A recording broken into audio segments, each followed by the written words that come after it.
right, everyone. It is a good time to be Indigenous. Welcome to the Intertribal Talk podcast. Here with your boy Cody and Devin Destiny. Hey, guys. And of course, we got Jay Falkus from Falkus Media. Hey, everyone. Hi, Jay. How's it going, Jay? It's going. Nice. Oh, yeah. You guys?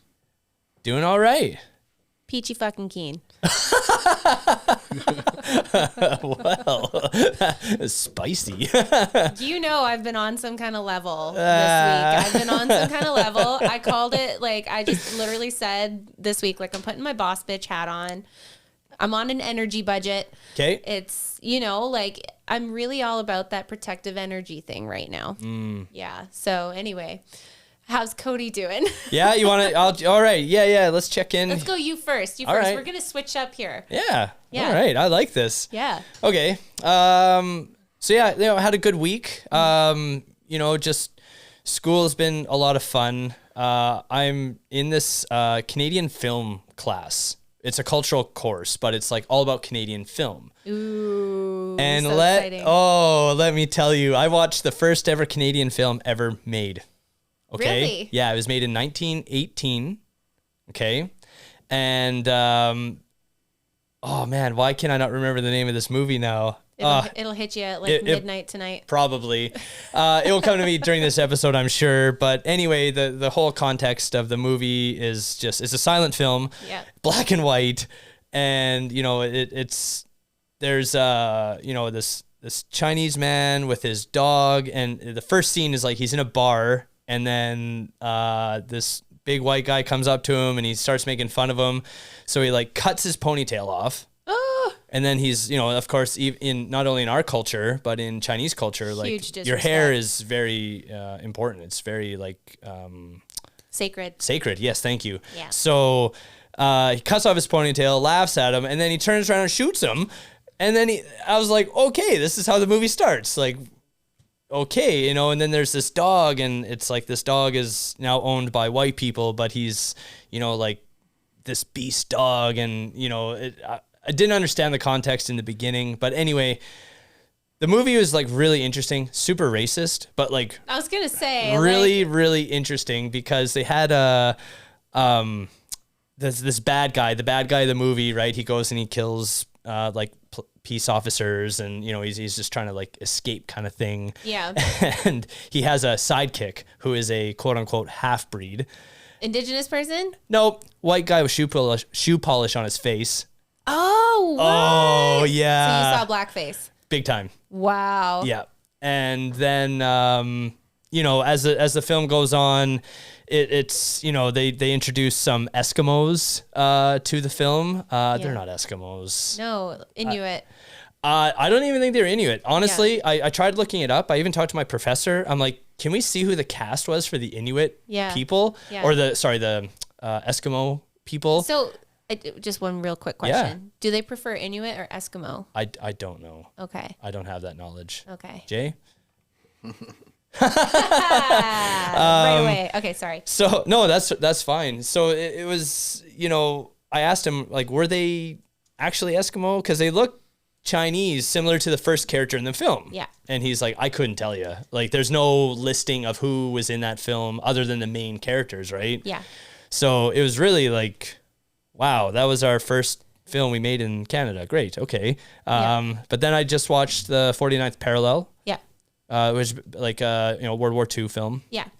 Great movie. Yeah. Really good. Honestly, for its time that it was made, it was really well done. Really good. So I'm into this course. It's actually a lot of fun. I'm really digging classes. I don't want to go back to school. Yeah. Honestly, I don't want to go back to in person. Yeah. Let's just stay online. Online. I'm all right with online learning. Other than when I have to ask a question for my kid to the teacher. And then it's you got all these other kids talking over each other. Sometimes it's that's when it gets frustrating or something, right? Oh, yeah. I feel like my kid listens better to the teacher when she's in the classroom because when I feel like she makes me kind of look like an asshole even at home because no, come on. Okay. Prime example. I have another topic too, and it involves Genghis Khan. So remind me to go back to that about the Inuit thing in a minute. Sorry, I'm no, that's fine. But I do have to say, my kid is so funny. When we did the online learning thing and we were in the house, everything was great. I would always have everything set up perfectly for her. I'd even have all of her lunch snacks ready to go. So that way, if she got to take a break, she can run up and just go grab whatever she wanted. Nice. Well, whenever it came time to reading and listening and stuff, and like she wasn't, she would just act all shy. And I'm like, why are you shy? Like, you're not, you're really outspoken. And anyway, so there were times where I didn't realize that like that they could hear me. Right. And I'd be off to the side like, Winter. And then realizing like when I'd hear any other parents in the background, I was like, oh shit, like those mics are good. That's the only thing I don't like about the online learning, where I'm like, oh geez, can't even be a disciplinarian without the whole mic intensifying my voice. No doubt. Oh man, I sympathize with the young ones who have to do these online classes. That's just, it's nice for, and I almost said old ones, but it's nice for older people. You know what? I was really against it. Honestly, like when COVID first hit, in 2019 or 2020? 2019? It was 2020. Here, 2020. Here's 2020. It right? was announced in 2020. Yes. Okay. Right. So when it first hit and we all got switched to online classes, I hated it because I'm very much a person who likes I feed off the energy. Yeah. Right. When I'm in a room, I feed off the energy of my peers and my prof. And you don't feed off the energy. You vibe with the energy. Feeding off the energy would make you like an energy vampire. And that's not a good thing. People who are life sucking the energy out of you are called energy vampires. Okay. Yes, you don't want to be that. So I was vibing. You were vibing. Okay, cool. All right. Thanks for clearing that up. I'm definitely not a vampire. Got you. No worries. But yeah, I was really against it because the transition to online was really sloppy. It was really awkward. People didn't know how to act or interact. So, but now, they're like, hey, we got to have, I wasn't in school for that semester. So this semester has been completely online from January, right? But I think we're all used to just being at home at this point. We're all pretty comfortable. So like, I don't like sitting in a class with a mask on all day. I think that's really annoying. Yeah. I have one prof who double masks, which is like classic. That's funny. But it's just, if you're online now, I think we're all used to it. It's February. Yeah. Like almost February, but come on. Like they said, we could go back next week. Forget it. Just keep us online. Let's finish the semester like this. Yeah, and stress address and change and then have to go back to it's just the back and forth. It's really exhausting a lot of people. It is. Yeah. Absolutely. So I as I posted on our I gotta put this pencil down. I'm gonna wave it around. Like, what are you doing? Like, you be careful with that. This. That is a magical pencil right there. That you is be why careful. I brought mine. Don't worry. I will not cast any enchantments. Promise. Well, if I think of a good one, then maybe I might go. What is that? What did I almost get fired from the podcast for saying? Expelliarmus. Expelliarmus, but I said something way off. I can't remember. So yeah, I talked about on our story about Frisbee golf. So me and my boys, shout out to Chris and Mike. We play Frisbee golf every Sunday. It's it's a lot of fun, and I kicked some ass this weekend, so that felt pretty good. And then after Frisbee, we've been doing the batting cages, getting into preseason shape for ball season. No, we have batting cages down at Marshall Fields. Oh, sweet. So the men's, like, it belongs to everyone, the whole league, like men's league, the youth league. Yeah.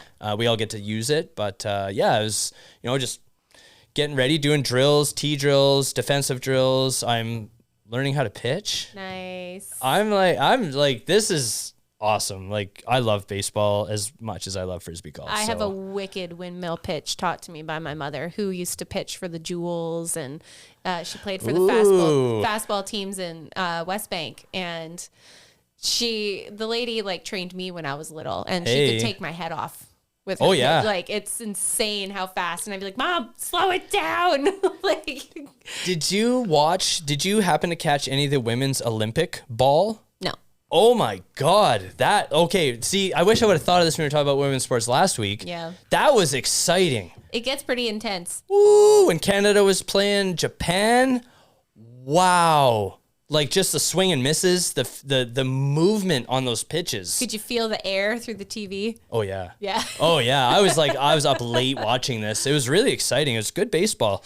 I really think that's another sport that needs more eyes on it and more focus put on it is women's ball, because there are some badass women ball players out there.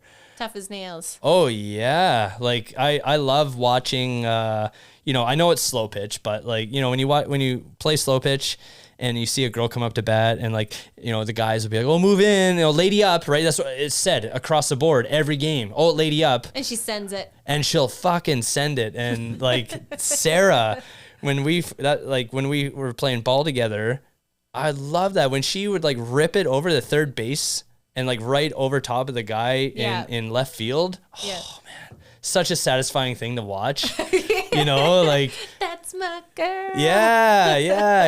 It's sports is awesome. Does it make you giddy? Does it make you feel like a good baseball spouse when you get all giddy for her? Yeah, it does. It does. I'm not allowed to cheer her on when she's like going up to bat. Because like to her, she just wants to concentrate. You know what I mean? She just wants to get into her place and just play the game. Yeah. So like the cheering and stuff, she's like, yeah, just cheer me after. I'm like, okay, cool. You got it. Cheer me while I'm running. Yeah, exactly. No, I can relate to that.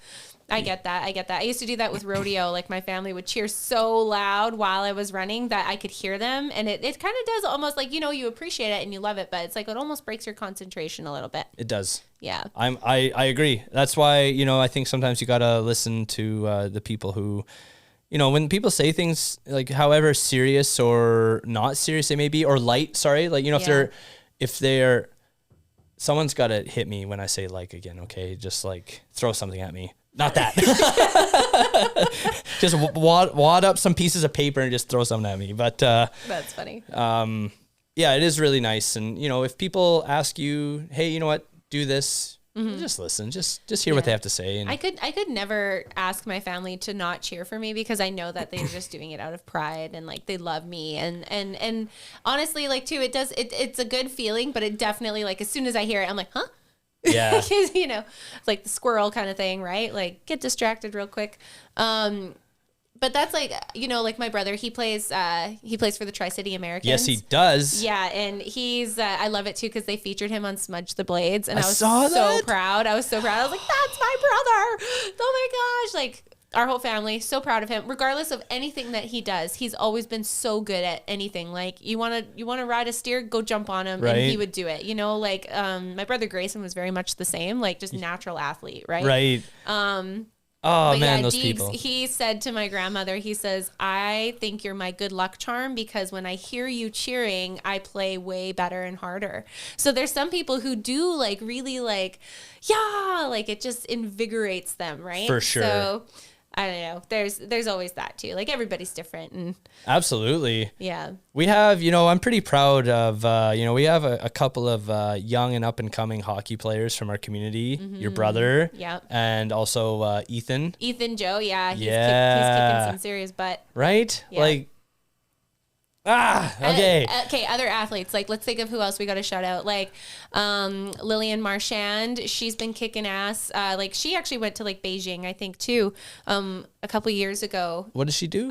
She does jujitsu. Dope. So she actually trains a lot of kids from our community. She trains a lot of kids in Merritt, or not Merritt. Sorry, where are we? We're in Vernon. We're in Vernon. Sorry. So she's like a really amazing trainer. Yep. Who else we have? We have Riley Marchand. Shout out to Riley. Yeah, Riley Coyote, another kick-ass athlete out there, like really representing for the people. Who else do we have out there? Like my cousin Stefan Richard, like he went pretty big with lacrosse as well. Yep. Trying to think, like, can you think of anybody else from our community?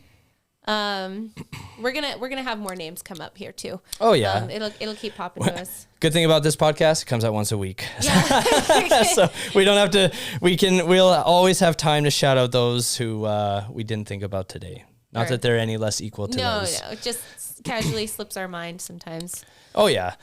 And then just final thing here for my week. I had two really good friends celebrate born days.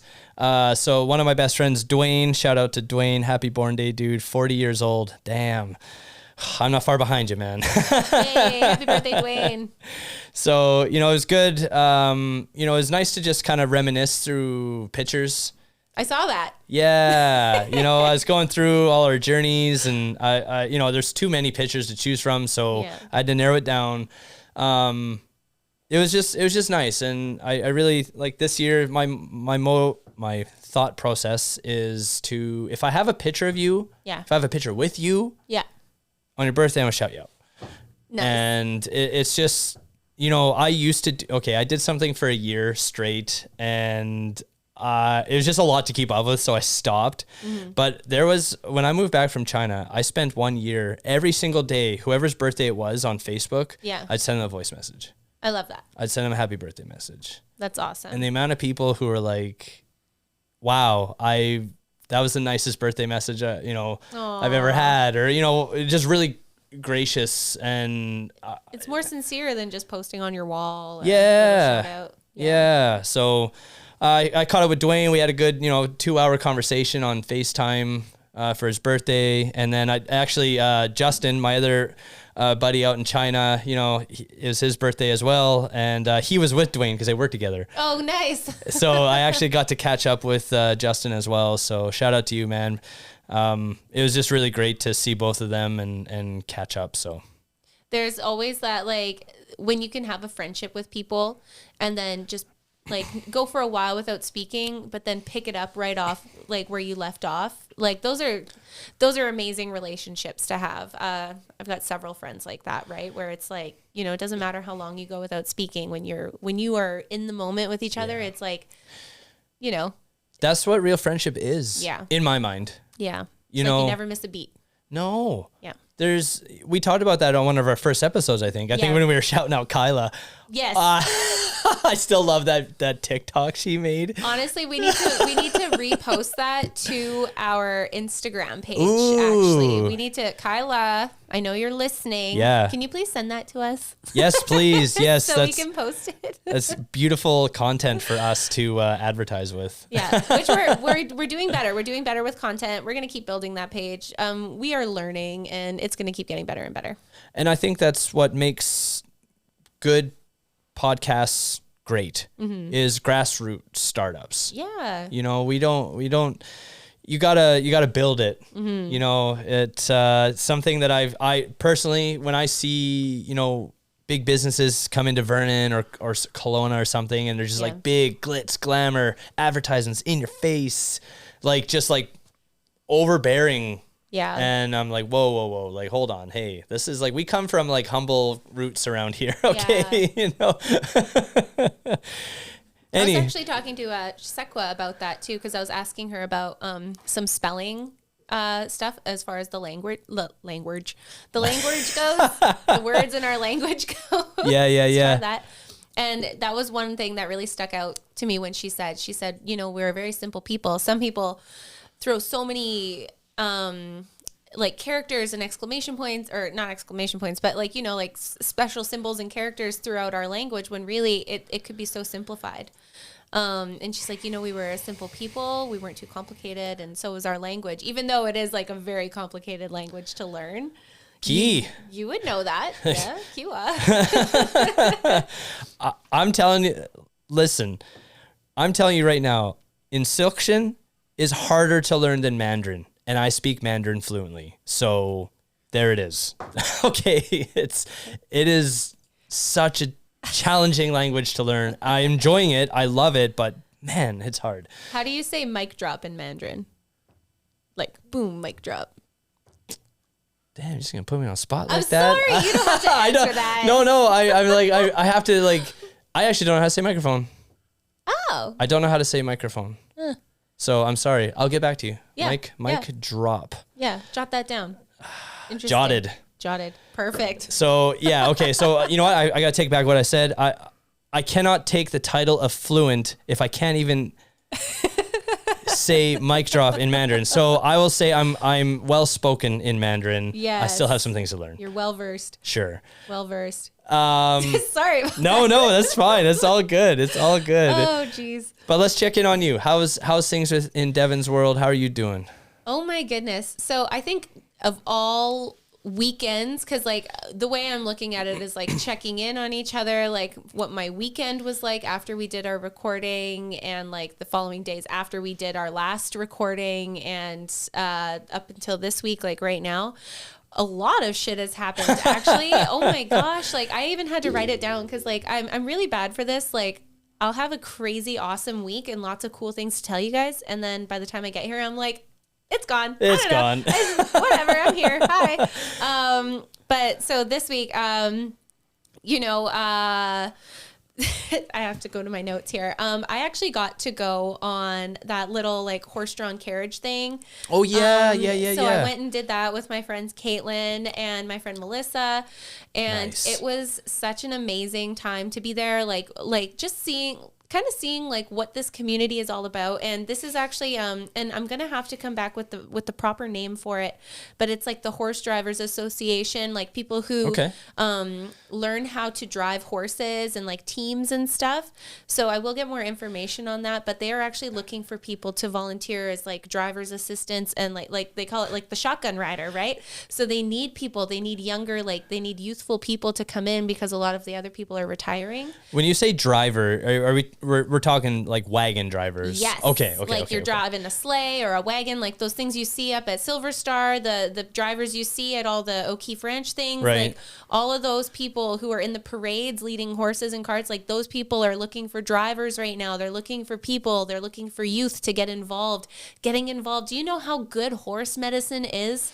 Tell us about horse medicine. So good. Okay, so this is the other thing too, is like I'm really blessed to be going on in another adventure this weekend that I am so honored to have been invited to. Like I just feel like all these blessings have been pouring down on me, and I literally like my head's spinning because I'm like, I don't know which way to go with this or with that. Like there's so many things happening. So last weekend, got to go do the horse driving thing, learn a little bit more about the culture and all the background of that. Found out that they're looking for people. So, you know, anybody interested in the horse community that has like some sort of knowledge with it, like seriously look into this company. And if I don't post it, please somebody like message me if you're interested, and then I'll get the information for you. But so I went and did that. Nice. And then this week I got invited to go do kind of like a beginner's, just check it out, kind of like I did last weekend up with Epona Rise, Hillary Schneider. So she's like this amazing horse medicine woman who puts on like wellness retreats where you really learn to like ground and connect with horses and learn their language. It's like an unspoken language. It's body language. It's like body talk. Okay. So, okay. She has invited me to go do this. So I get to go feel that out this coming weekend. And it's something that I know has been calling to me for a long time. Okay. I've always been into horse medicine. Like remember how I used to like rodeo? Yeah. So I loved rodeo, but I knew it wasn't for me. I knew there was something like I wasn't interested in the competitive side of it. Like I loved just laying on my horse and like just being around the horse community and stuff like that. Right. So anyways, it's funny because like when I got out of the sports of horses, like you know, like racing and being competitive, I was more interested in like the human connection to a horse. I've always done like massage and learned like certain things through my mentors to do with horses and like kind of connect with them. And you know, I've got 4 horses now, and we rescued Indica. Yep. And we have Lou, who's been like my bratty boy, but he has come so far as like trusting us and stuff. Like, you know, he used to be kind of spooky at a whole bunch of stuff, and now he's just so relaxed. Like he's such a relaxed guy now. Cool. So whatever we've been doing with him, it's been working. And I posted a cute, funny video of him rolling around in the snow the other day, taking a snow bath, and he was just so friggin' adorable. Why do you think animals do that? Like dogs do it, horses do it. It's like a bath.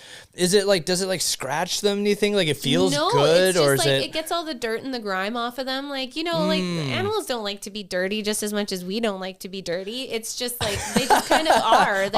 I disagree with that. Well, yeah. Dogs like to roll in dead things. And horse poop. They eat that. They do, and it makes their coats really shiny after they're done puking it all up. Yeah. Lovely. This is why I want to get rid of my carpets. Because we've had many of those instances in the carpet. No, that's why when you come to my house, it's like I've always got candles and stuff going. I'm like, I'm sorry, it's a farmhouse. There are certain things that I just cannot get out of that damn carpet. Like, you know what? So bad. I just saw this. I think it was on Pinterest. But so you know how people are giving away laminate flooring all the time. Yeah. If you can get a whole bunch but different. Yeah. And then you can like make it into its own pattern. Ooh. Just with laminate floor. Yeah. Right? Just to save money, like to get, and then you give it like that wicked pattern where it's like, usually it's the same type of wood, just a darker green. But super cool. We're actually going to be getting our flooring done. Hopefully this summer is what we're planning on. But we're going to get castle flooring through the house. What's castle flooring? Oh my God. It's like those big, giant looking, beautiful tiles that like you would see in a castle. Ooh. It's going to look so good. I'm trying to envision that.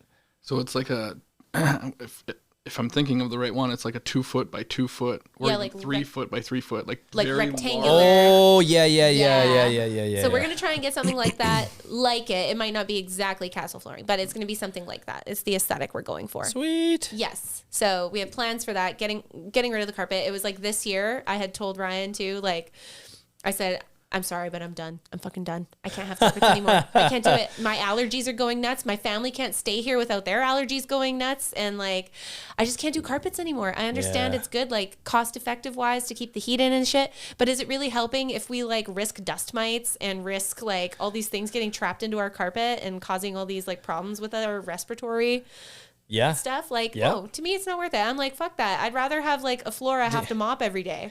Do you remember that shit that they used to sell? The Pet Fresh stuff, the powder. I think so. Yeah. You buy it in the for the carpet. For the carpet. It makes your carpet sticky as fuck. You put it down, and then you let it sit, and then you'd vacuum it up, and it was supposed to pull the. It's like crystals and shit. Yeah.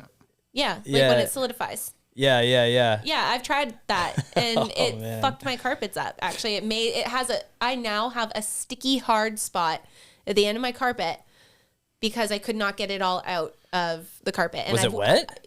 Yeah, like it was. Why? So was it not supposed to be wet? I'm pretty sure those have to be basically as clean as you think you can clean it and dry, and then use that just for the smell. Yeah, that's why it got sticky, because it was wet. You know what would really help if I read directions? I'm really bad for that as well. I'm really good at winging it and like just being like, woo, but I guess obviously that one thing I failed. But something to but also I hate carpets. So something maybe to watch out for with tile though. A lot of tile is very porous, so the liquid will just go through the tile and wreck your subfloor. So you got to be careful when you're buying tile that you don't get too porous of a tile, because then you got to soak up whatever spills like puke or you're gonna come floor shopping with me, Jay. They'll know. You make sure you go to a place. Like, you're signed up now. You just don't go to a place that's new, right? Like, okay. I would say, I don't know, end of the roll probably. Just you talk to people you talk to people that have been in the industry for a long time. Yeah. They know so much. Like when I was doing contract sales. Yeah. For like apartment buildings and stuff. Yeah. I talked to flooring guys. I actually have a buddy who connected me through somebody in Kelowna, but okay. But yeah, like they know so much. If you talk to the right person, it's crazy. It's good to know. Good info. But then it's like, you know what, this is going to be something that ties into our topic later, but like, how do you know when somebody's like really knowledgeable or just totally full of fucking shit and like really sells it? I think you could probably sift out. No, but that's the those thing. Ones. I second guess myself all the time with people, like as a psychic though, because like I'll hear one thing and then I'll be like, oh, come on, Devin. Come on. Like, do you think they're that bad? It's like, I try to give people the benefit of the doubt. And then I do like, unless I'm in a reading. Yeah. I sometimes like just day-to-day stuff, I won't differentiate. Like, you know, I actually this last weekend, I had somebody come up to me and he was like, well, what do you do? And I was like, I'm a psychic. What am I thinking about right now? Like, buddy, that's not how it fucking works. Hold on. Oh, you should have fucked with them.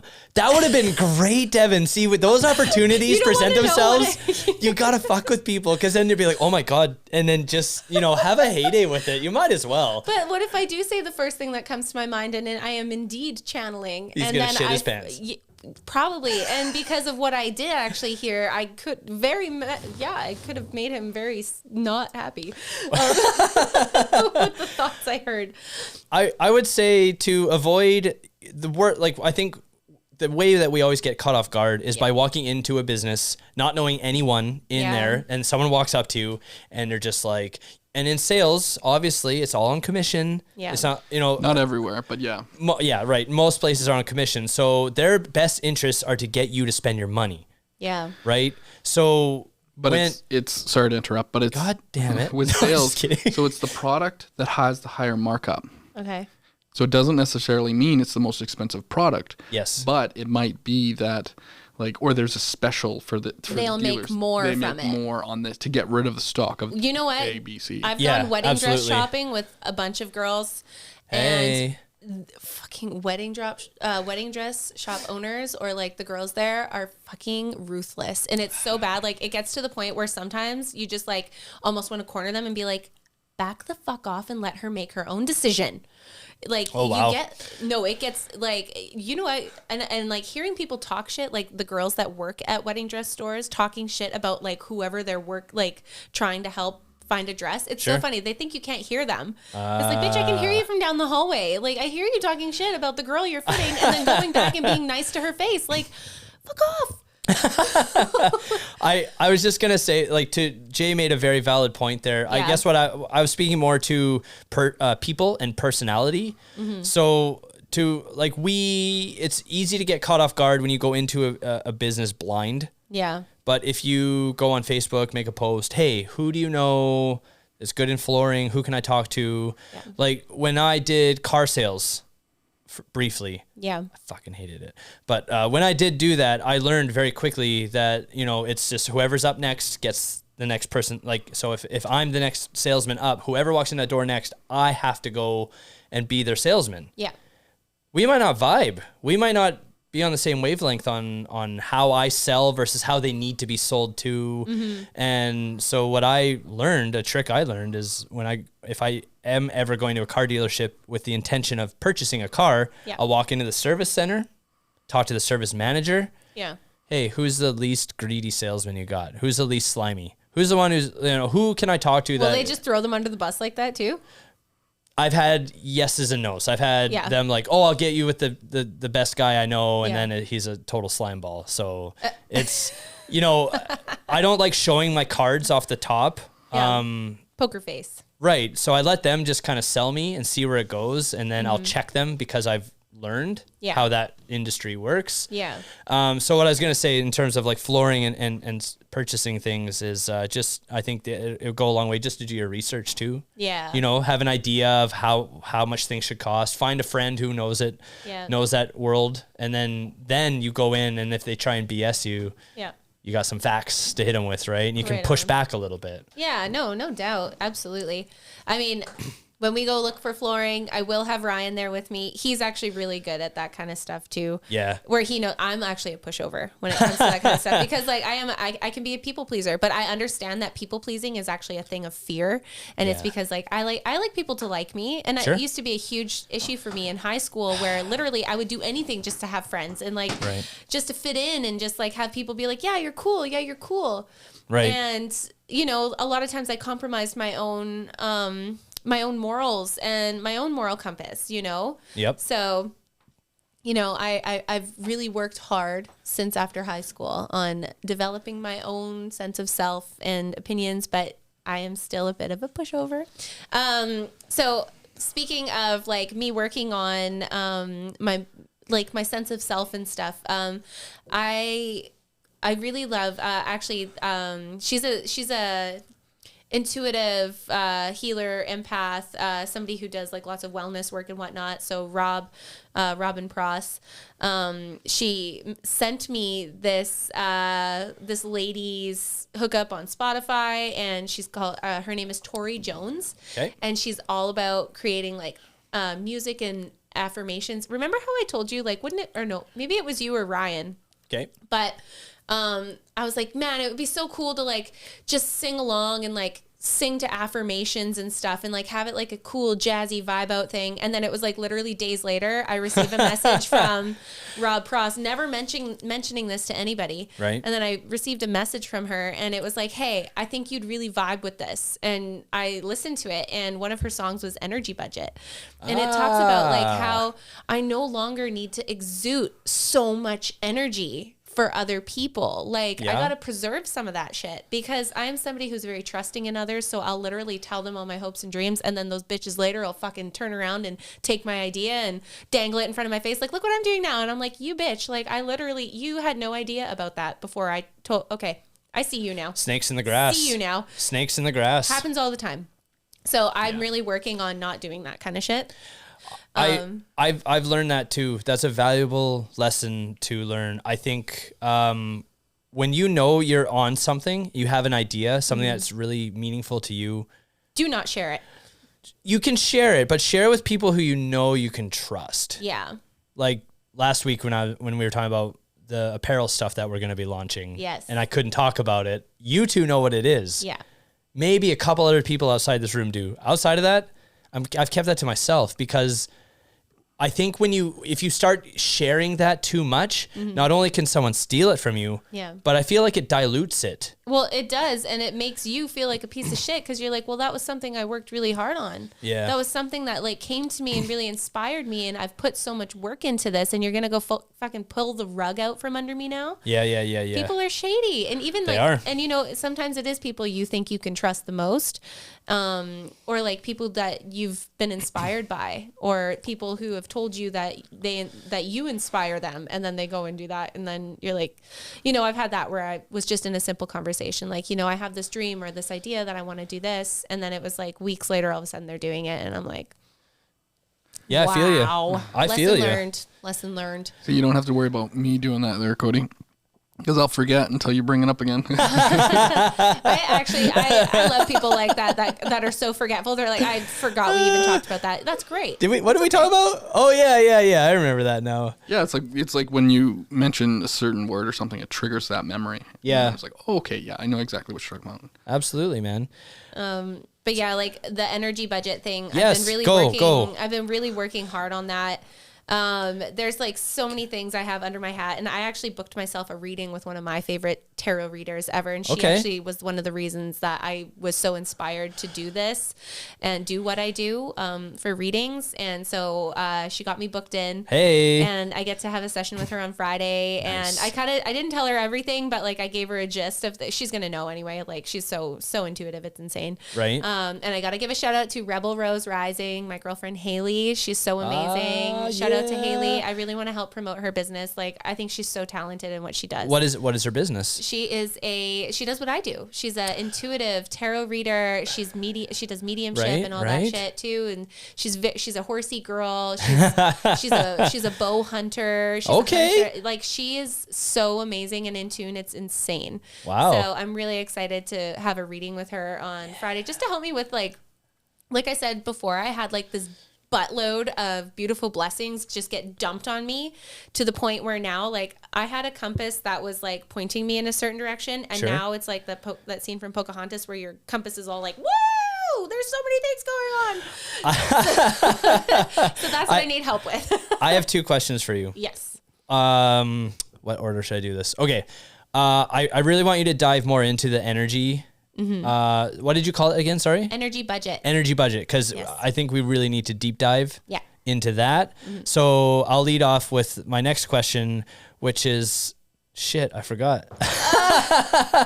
Retrograde. I had two great questions here. You talk about medium work, intuitive reading, your friend who's shouting out the business. Damn it, I lost it. She's a hunter, horsey girl. Yeah. Very on point. No, I lost it. It's gone. That's okay. Back. Yep. It'll come back. It'll be like while we're in the middle of a conversation. Yeah, that's okay. Yeah. Let's talk more about the The energy budget. Energy budget. Man, Okay. I'm sorry. Yes, So energy like, budget. Basically, with your energy budget, it's all about like preserving your energy. So when we so willingly give our energy out to other people, they become energy vampires, because people will. You probably have this happen a lot, actually, because you're a very positive, outgoing person. Your aura is bright and shiny, and people are like birds, and they're attracted to that. And well, no, like I like the analogy. Well, yeah, and it's like I always have the weird analogies. No, I love it. It's good. Okay, cool. As long as everyone follows. But you know, it is. It's like people are like birds. If somebody's got like a bright, shiny personality, they're going to be attracted to that, and then they want to be around that all the time. But for the person who's got that bright, shiny personality, you know, it could be just like you're having a really good day, but then all of a sudden people come in and then they're like, they have this urge to tell you everything about themselves, and then they dump everything on you, and it can be overwhelming. So like having your energy budget is practicing that space where you can say, I am not in a place where I can handle, or not even handle, because some people might find that like offensive, but like, I want to take the time to give you all of my energy, but right now is not the time. See, I'm really glad you said that for many reasons. First, this is a lesson that I really wish the youth would be taught. Mm-hmm. Young people need to learn this. I wish I knew this. Yeah. Because what you just said brought back a lot of memories of me when I was young and growing up, and the people who I was, that person, the person who I meet you today, I know your life story within 10 minutes. Yeah. and I didn't ask for your life story, but I got it. And of course, being nice and being someone who is positive, I'm going to listen. I'm going to take that in. Yeah. And because you genuinely want to help people and you feel like you do give good advice, you're like, I can't deny them what I could possibly offer them right now. Yeah. Mm-hmm. And going off of that, the reason I say I wish I had this conversation. If I could talk to my younger self, I would tell him what you just told me. Yeah. Because there are times in my life when this just hit me. There are times in my life where I would come back from school, come back from even university, or come back from doing something that involved a lot of people, exhausted. Yeah. Like absolutely exhausted. And not from running around or playing, but just drained. Yeah. And no idea why. Energy but vampires. that makes sense. Yeah. I've come home after, especially in university, like I'd come home. You've taken on other people's energy. And as we get older too, the burdens become heavier, because you've got to think of like financial shit, like keeping a roof over your head, keeping food on the table. Like the average human being has so many stresses that are unnecessary to this world. And this is going to come up in our topic later about being in the gray area. But you know, like humans now, we exist in this world that is so fast paced, that is so like, it just doesn't make any sense as to why it's going to cost us $5 to put a jug of milk in our fridge that expires at a certain time. And then it's like, people like having those stresses all the time. It's like every day we have deadlines for something. So it's like we're at school all the time with deadlines 24/7. You know what I call that? Time debt. Yes. I call that time debt. When you have so many, like today is a prime example. Mm-hmm. I had 2 classes today. Mm-hmm. I had 2 phone calls like right off the bat this morning from like, I wasn't expecting like these phone calls to come, but it involved me having to do some work to get answers for the calls I received. Yeah. One was from Revenue Canada, and I had to answer some questions about an employee that worked for our janitorial business, and then I had deal with some other stuff, and then you have class, and then you have homework, and then it's like someone else messages you and says, hey, can you do this, or what are you up to today? You know what I mean? Yeah. Like it's just there's like 20 different things going on, not just from what I had planned. I had things that I was like, here's what I want to do today. And I got maybe 2 of those things done. That's your margin of error that we've talked about before, where you need to leave those kinds of times for those things. Yeah. Right. Yeah. And exactly. So I'm still learning, right? Yeah. I'm still learning that I looked at my time and I looked at all the things I need to do. And I said, I'm in time debt. Mm-hmm. Time debt. I got to stop. Yeah. What can I cut off for today, and what can wait till tomorrow? So I looked through, and then that anxiety, that stress, it just slowly dissipated. Yeah. I love that. I have another question though about the energy. Yeah. So, you had mentioned, sometimes people will check and say, hey, like I got something I really need to talk to you about. Do you have the capacity? That used to rub me the wrong way, because I always feel like if I'm in crisis, I shouldn't have to ask my best friend if they have capacity for me to talk to them. I'm just going to go to you because that's what we do. But maybe there's something else to that. Maybe there is those questions you have to ask. Yeah. A good way to approach that in those situations. So like, this is just an example for other people, and like, well, how do I go about saying something that can maybe hint that I'm going through something? Yes. Going up to your friend and saying, I'm going through some heavy stuff right now. I could really use someone to talk to about it. Right. And then that gives the other person the chance to say like, okay, what's going on? Tell me what's going on. Or, I'm sorry, I don't have time for that right now. Can we have another chance to talk about this in a minute? Same thing. Like, okay, we're going to get into this part right now too, because, segue. When it was actually for our segue, it was for the last episode, and you had a topic you wanted to talk about, and then you were talking about it with me. And I had a separate topic I wanted to talk about that was completely unrelated. And then I told you why I couldn't talk about what you wanted to talk about. Yeah. Yeah. So it was, like practicing things like that is energy budget as well. Right? Absolutely. Yeah. And that is a very valid point. I think that it is important to be conscientious of your energy, and think about like, I'm really glad we're talking about this, because I've always had questions around these things that I've never really known how to talk about it. I'm turning the page because it's on this page. Okay.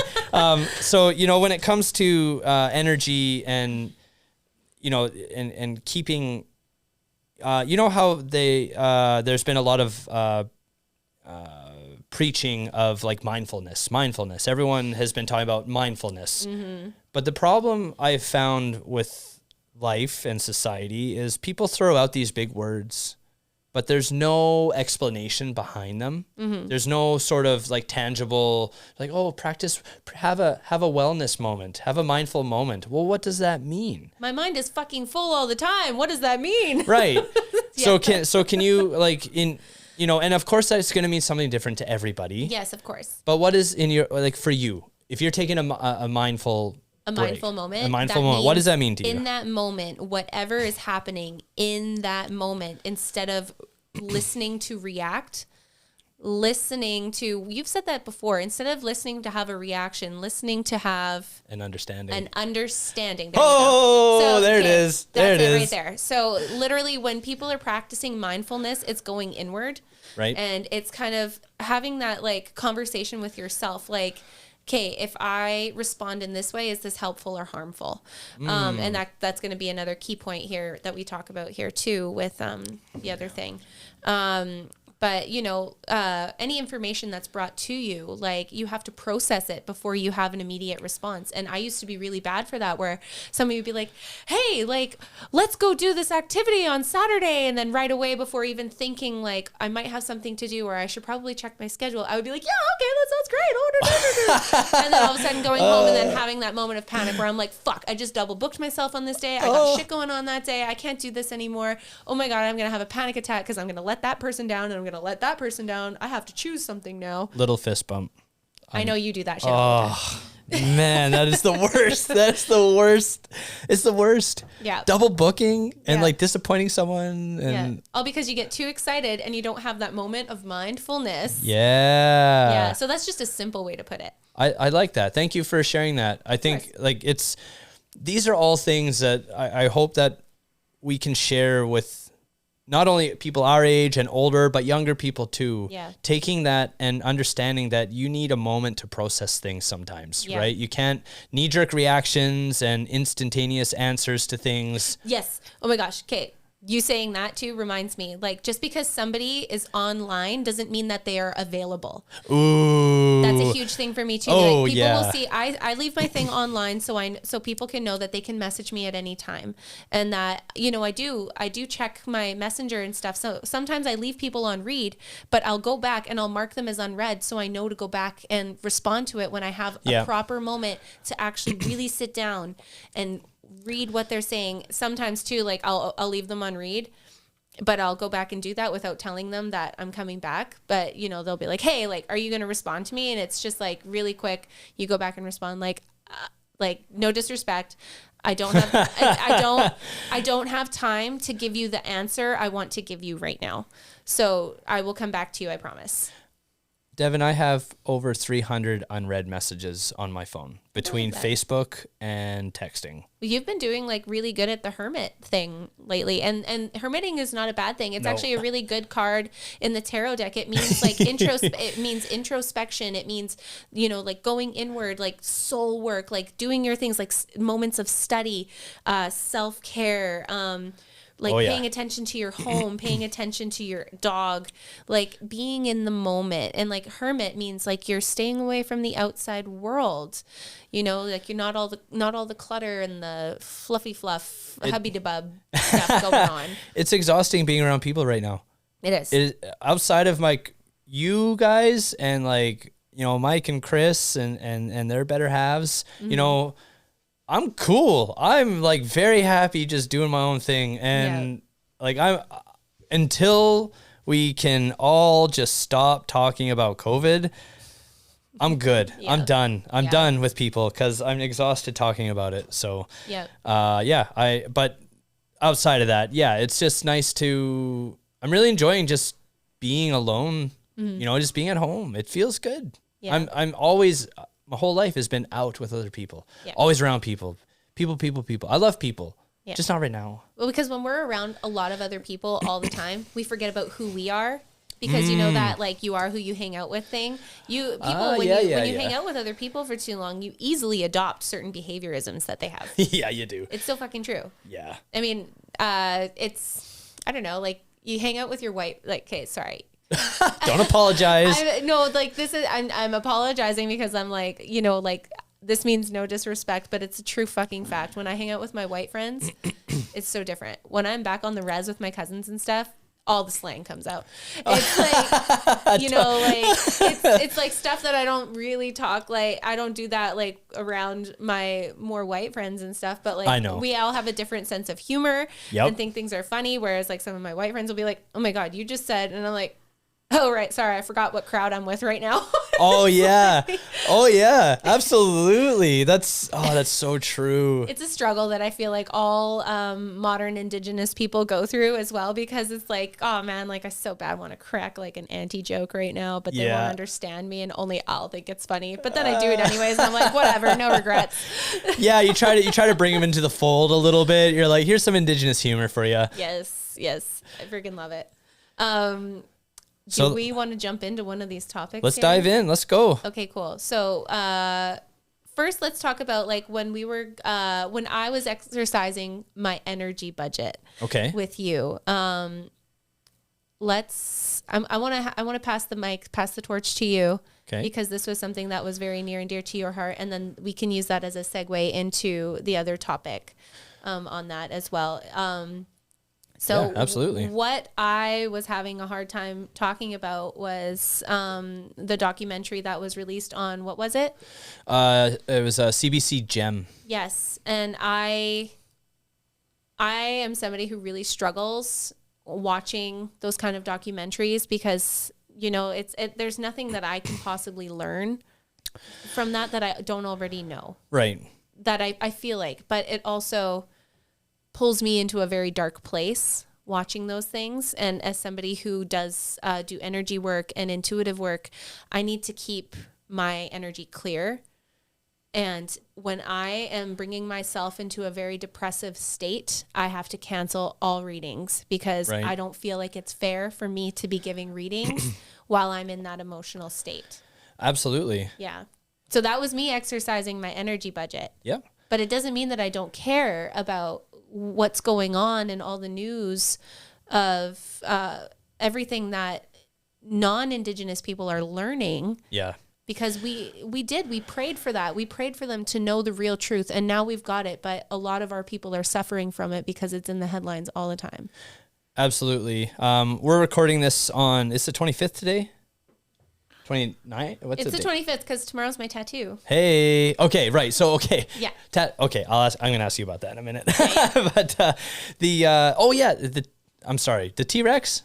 I want to get I'm getting a T-Rex. Okay, okay. Who knows? Maybe I will walk out with my T-Rex. I'm getting my shading done, and then I'm doing some patchwork. Okay. So that like this hole is going to be a sleeve of patchwork. Gotcha. Yeah. Okay. Sorry. I was like, okay. If I don't ask now, I'm going to forget. So I figured I better just go. It's fine. But yeah, I am getting a T-Rex. Nice. But not tomorrow. Okay. Yeah.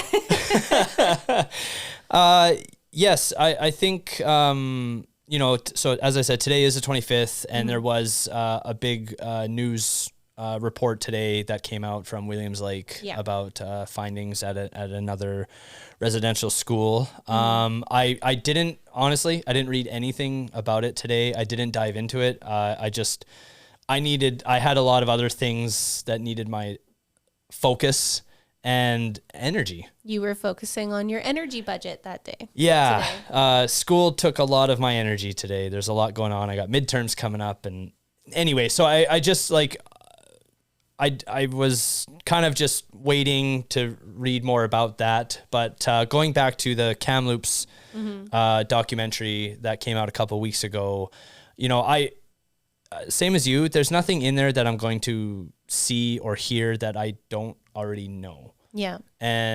But for me, I want to watch these things because I want to see how they're doing it. I want to see if they put a spin on it. Right. Is there a narrative? Is there, how are they portraying the elders who went to residential schools? How are they telling their story? You did have lots of notes on that. I did. Yeah. And it's, I just want to make sure that we have good representation and to call it out if there's not. Yeah. Initially when I watched it, obviously I was like concerned because there was like a non-Indigenous host. Yeah. Right. And I was like, that seems a little weird. Strike one. Like immediately. I was like, hey, strike one. This is not like. But you understood why they used her. Because I did research. Yeah. So I looked into who she was. Yeah. And Jake, you look up who that was who hosted that. I'm sorry, man. I can't remember her name, but the CBC GEM residential school. It might be tough to find. You might, if you search CBC GEM and then look at their like hosts, her name will come up. She's wearing glasses, blonde hair. I'm sorry if you guys can hear me drinking my drink. Don't apologize. I forget to pull away from the mic sometimes, and I make smacky noises. And like maybe one day we should do ASMR. What's that? You don't know what ASMR is? No. Oh my God. What's so funny? I watch Ryan's because Ryan watches hunting videos all the time at home, and I make fun of them because they talk like this, and they're like, oh my God, look at the rack on that guy. And oh yeah. Like, they're talking like hunters do, and I'm laughing because I'm like, this is like ASMR, and Ryan was like, what the fuck is ASMR? And I was like, oh my God, this is ASMR. Like, it's like whispering into the microphone, or like making crunchy noises, or like tickling the microphone, or like eating chocolates, like making noises, but in a low voice like this. Okay. It's really funny. So I actually want to do some ASMR. Yeah. Okay. We can definitely do that. It'll be weird. It might be weird. No. I just seen a video of these girls who they would take something, like they would take an object, make the sound with it, and then you had to emulate the sound with your mouth. That was hilarious to watch. Hilarious. So if you want to do something like that, I'm game. That. Can we please? That actually sounds really funny. But to the host, regardless of her name, if it comes up, great. If not, it's fine. But she is actually a very renowned host. She has been very highly respected, very well known in the news world. Yeah. So to me, once I found out who she was, I realized that it wasn't about having like an Indigenous host or a non-Indigenous host. It's like she is going to bring viewership to that, which is exactly what we want as Indigenous people. We want more non-Indigenous views on these things, because that is how you create education, awareness, and knowledge of the situation that is unfolding. So, you know, I think that it, you know, all in all, obviously, I don't know this to say for sure, but I believe that the elders who were involved in the documentary obviously had a say. I'm sure they had an opportunity to look at it and see if it was... Get their true words out and truly be heard and not have any kind of spin on it. Right. Yeah. That's like the other thing too that I really wanted, and I told you this as well when we were having our conversation. It was a tearful conversation. Like, we can't lie. I was very emotional over it. And I was a little stern when I was talking to you because, like, that's how wound up I was getting already, and I hadn't even watched it yet. Yeah. And, you know, I with tears in my eyes, I was saying, like, these documentaries are not meant for us. No. These are meant for everyone else to learn from people they want to listen to, because it is coming directly from our elders. This is coming directly from our people. This is having our actual story being told. And this isn't anything new that we haven't already heard. So for those of us who choose to not watch or listen or share or engage with that, honestly, you guys got to have some grace on that. It's because it's trauma.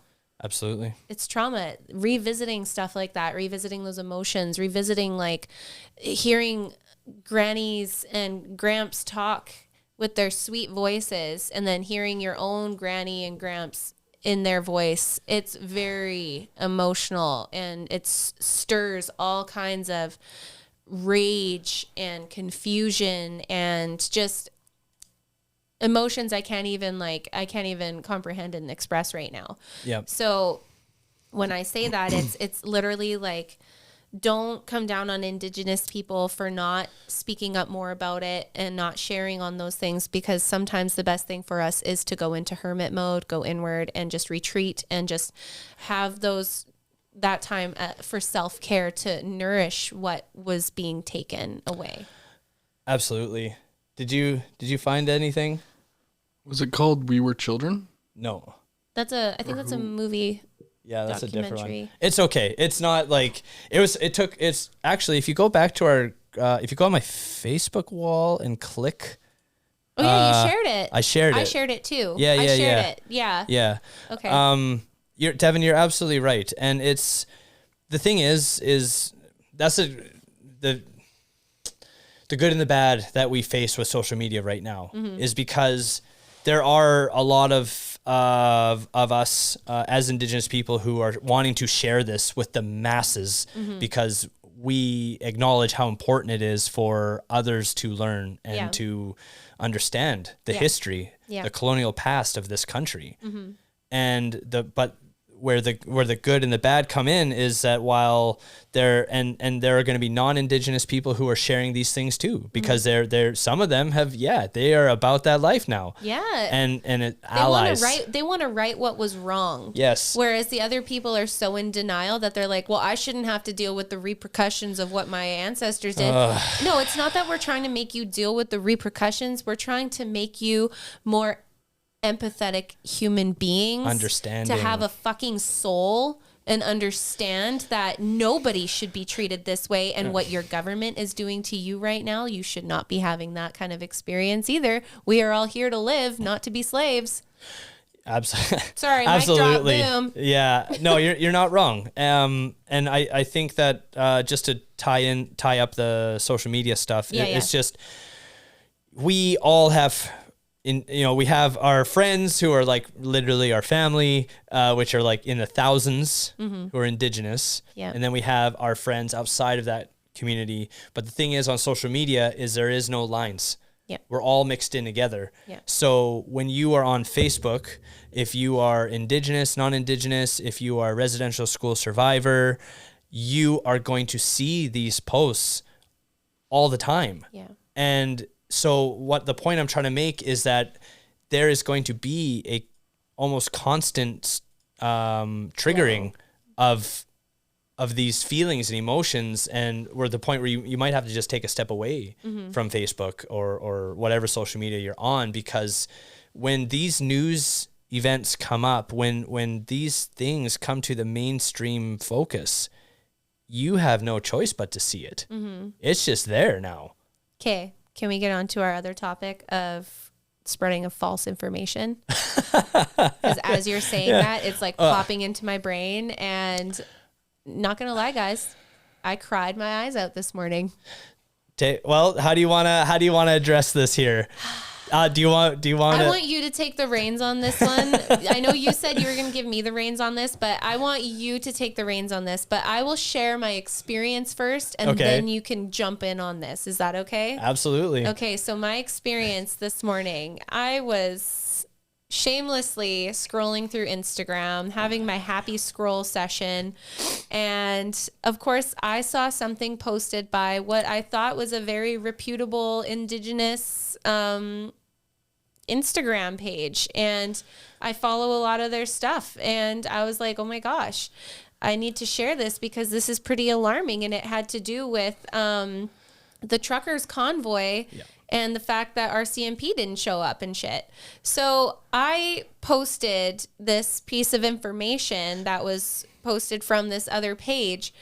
I didn't do any fact checking on it. I didn't do anything. I just assumed, because this is a huge Instagram page that with a crazy following, and I love what they're about. I love their message behind what they say, but I didn't really look into this post, and I didn't get in trouble, but I was, and I wasn't necessarily called out, but I was informed that it was false information and that it was, what's the word you use? Satire? Satire. Yeah. I was ruffling feathers with no real facts. and it's like you did, and we can say it this, like you kind of called me out on it, but you did it in your delicate Cody way. Yeah. And I appreciate that you did that, because it really, like, I was so upset with myself that I didn't do that homework that I know I should be doing. Well, back up for a second. So what did the post say though? Because that's really important. The context of it. It was something along the lines of, why is it that, it was like, oh, we don't need to bring the RCMP in because they're not Indigenous people. Yeah. It was something like that, right? Yeah, the reason that the truckers' convoy hasn't been shut down is because they're not Indigenous. They're not Indigenous. Yeah. Can you come with the facts now? Yeah. So the name, so when I looked at my phone, I was like doing homework. I looked at my phone and I hadn't touched it for a while. I looked at my phone and there was like so many notifications, and I was like, what is going on Instagram? Also, Cody and I share the Intertribal account. So sometimes I post, sometimes he posts. This is also true. We share it. So we're working on the communication as far as this goes.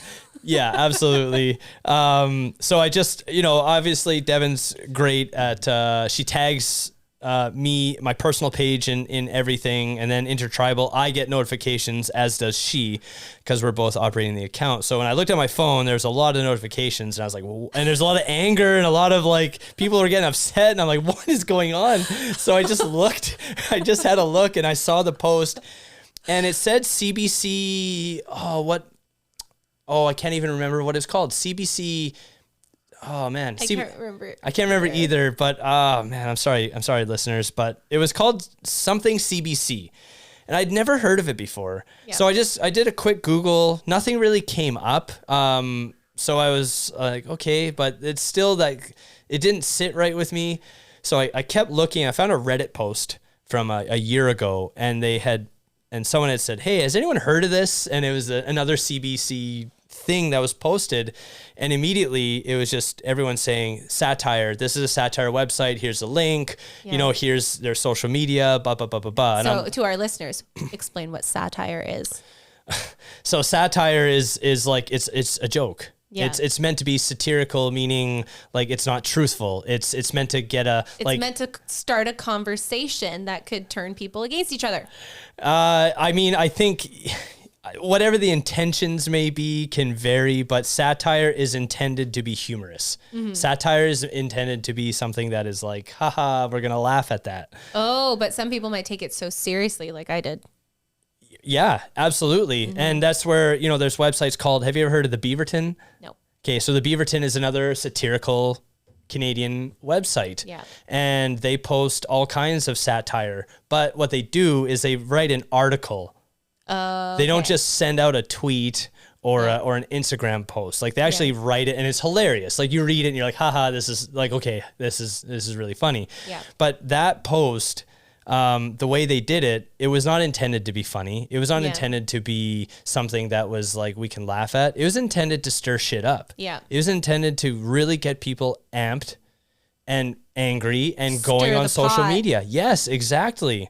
And we don't need that. We live in a world of so much disinformation right now.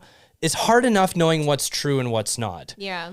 I am not apologizing for being this person, but I fact check the shit out of most people. I'm grateful you did, because I felt like I told you, I was like, I don't want to be fucking responsible for posting stupid shit. You handle that now. You're a fact checker. I'm not good at that. You are great at that. But it's a skill that we all need to know how to do, though. It's not about not all of us have a Cody or a Jay. Right. I mean, it's because when you look at news today, it's all headline grabbers. People clickbait. I fell for the fucking clickbait. You read it, you're like, it's like Trudeau did this, and everyone's like, fuck Trudeau, and then they post it and share it, and they haven't read it. Yeah. They have no idea what the context of the article is, but they just. I've done that so many times where I like post something and then I later on read it and I was like, oh shit, I better delete that, because I'm like, I don't agree with that. I don't agree with that. Right? Catchy headline. Sorry. That's just it, right? Yeah. Unfortunately, we live in a time where we actually have to check our news sources. Mm-hmm. And we get so much news. On social media, there's just constantly like people posting all day long about different things. And it's even harder when you get to videos, when people post YouTube videos about like anti-vaccinations and how vaccines are bad or whatever you want to talk about. But they take snippets of 20 other videos, cut them, slap them together, and then they make a video and say, here's what Joe Biden said, or here's what Justin Trudeau said. And it's like, no, that's not what it is. They literally pasted together a bunch of clips to make it seem like that's what this individual is talking about. Yeah. So whenever it's like TMZ to the max. It is TMZ to the max. Yes. So, but the problem with that, the dangerousness of that is exactly what we saw today. Mm-hmm. Is that when you imagine if we had 1 million followers and that got out, well, 1 million people see that.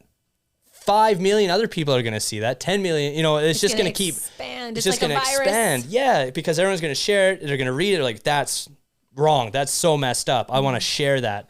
So the problem with sharing misinformation is that it spreads quickly. Yeah. And it gets people angry and it gets people upset. And so it's challenging for us to know what is real and what's not real. And I don't agree that we have to check our news sources before we post them. Mm-hmm. But I've learned, because honestly, university taught me this. Mm-hmm. I've had to learn how to figure out what's real and what's not. Yeah, for essay purposes. Exactly. Citing, when it's funny because people online make fun of you when you say, cite your sources. Yeah.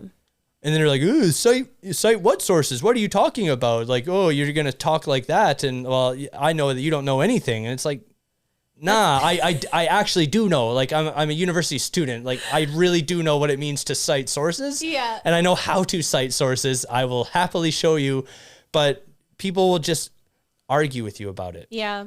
And so we do a lot more harm by sharing these things, and it happens all the time. You can't avoid it. It's unavoidable. It's, you know what? You can be somebody who's as innocent as I am, who's just like, oh my God, that pulls my heartstrings. I better share away.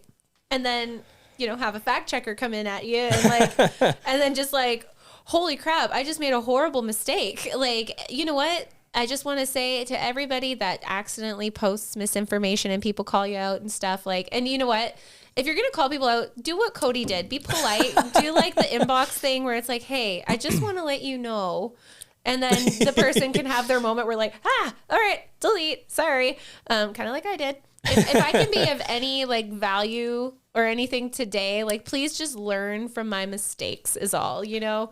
Like I'm the oldest of like 9 children as well. So that's what I say to all of my siblings. Like, don't do what I fucking do. Learn from me. Don't do what I do. Do as I say, not as I do. Yes, exactly. Like I'm the older sister. I make all the mistakes so you don't have to. Okay. So that is such a valuable thing. Like how else do we improve our lives and grow if not to learn from mistakes? Mm-hmm. You know, I just would like to say to like anyone who's listening that it's important.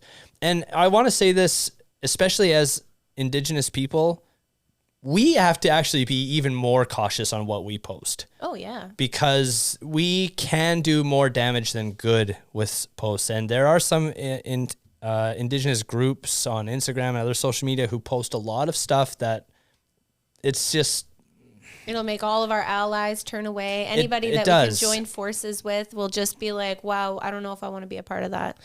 Yeah, it can have that effect. So, you know, there's, and I'm not telling it, you know, hey, you have your own platform, to each their own. It's your soapbox. Mm-hmm. Share it, promote it, do whatever you want. But ask yourself, is it helpful or harmful? Exactly. Mm-hmm. That's exactly it. And just to quickly go back to the documentary, and this has everything to do with fake information. Yeah. So I started digging into the documentary, and it led me down a rabbit hole. Yeah. So I found, have you heard of, oh my goodness, I really wish I brought my computer today. Oh man, you know what? Okay, so there was, I found this website, and basically it was talking about, so Kamloops' first chief, mm-hmm. Chief Lewis. Yeah. Or Chief Louis. I'm not sure how his name is pronounced. I apologize. Correct me, folks who are listening. It is spelled Louis. So it's Lewis. That's how we pronounce it. I would say it's Lewis. Yeah. I just, I hope I'm right. But basically, I found an article written 2 years ago. Mm-hmm. And it was talking about how this Chief Lewis was like all in favor of residential schools. He sent his own community's like family's kids to there. He like, you know, supported the idea. He helped build them. And I was reading this. I'm like, what am I reading? Yeah. But then so I started looking him up, right? Searching up his name and other articles, and almost every other article that I could find about him, he was celebrated by his community, loved, appreciated. So I was like, something is off here. Something isn't adding up. Did he like go into all that with misinformation as well? Because like he was promised certain things, but then was delivered? No? Nope. So this bothers me that I can't remember the name of this website. But anyway, this website, I searched them up and what they're about. And basically they are like a far right-wing, very extreme conservative group. Okay. And so basically it was, I found the article, a professor from Montreal wrote, basically bashing Chief Lewis and also bashing the findings in Kamloops. Saying that it was not real, saying that it was all made up. Like, why haven't they, like, they say there's this many, you know. Yeah. Is that what? Burial places. Is that what triggered them into actually finding out? No. This is just a professor who basically wanted to try to rewrite something that isn't true. Oh, okay. Right? To try and keep certain people in certain demographics angered or misinformed. Stir the pot. So the website that he used to share his article is notoriously known for like false being shit. Yes. And then there was another article written that was saying like, well, literally there's a picture of a bunch of kids on playground equipment outside of the Kamloops school, and they were all smiling. And he was saying, well, tell me this, if residential schools were so bad, then why are these kids looking so happy? Explain to me that. This was a different author on the same website. Maybe they were having a good day. No, I did. Sorry, I shouldn't say no. I didn't mean it like that. Yeah. What I meant is I've done a research project on this topic, pictures in residential schools. Yeah. This is something something I'm Riles you right up. I'm knowledgeable on. Yeah. And it does rile me up. A lot of these pictures that were taken at residential schools were not like, this wasn't the children naturally happy about their environment. Mm-hmm. Smile for that camera or something's gonna happen. We're gonna hurt your parents. We're gonna hurt you home. Or any amount of threats. So look happy for this because we need to show the Canadian public that we're doing good things here. Do you want the strap? Do you want the ruler? Picture perfect poster child. They do that. They do that to celebrities now. I actually love that we're on this because I actually wrote down the Hunger Games and how Katniss Everdeen was forced to do stuff like that. Like all of the victors had to go on tours and put on a happy face and act and comply with their government. Yeah. And if they didn't, there were serious consequences. Like they were dragging people up onto the stage and shooting them, things like that. That is real history. That did happen. Exactly. Mm-hmm. So to tie in everything we're talking about misinformation, I'm deeply sorry, everyone listening. I will post the website that I'm talking about on our link when we post this episode. But it's full of just trash wannabe news that really bashes Indigenous people. It's disgusting. I was really upset when I read that other article about the pictures and him trying to say that it wasn't as bad as like, why would the pictures, he's basically saying the pictures should tell a different story. Yeah. And that couldn't be further from the truth. That's manipulation, media manipulation, baby. Yeah, 100%. So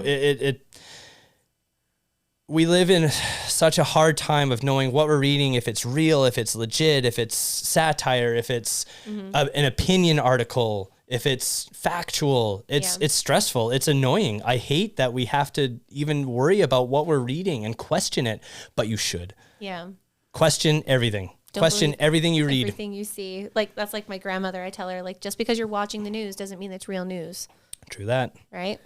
And I hate it because, like, people of her age and, like, her age group and, like, you know, like, the boomers and stuff like that, it's like, I got to watch the news. I'm like, turn that fucking shit off. Like, turn it off for a day. Yeah. Turn it off for a day. Put the coffee down. Go drink a tea instead. We don't need to gossip. We don't need to, like, be eyes glued to the news all the time because a lot of the news stuff, too, it's not, like... I mean, I'm not saying all of the news is not factual, but there's like things that it's just like it's spun. There's a spin on it. Absolutely. Yeah.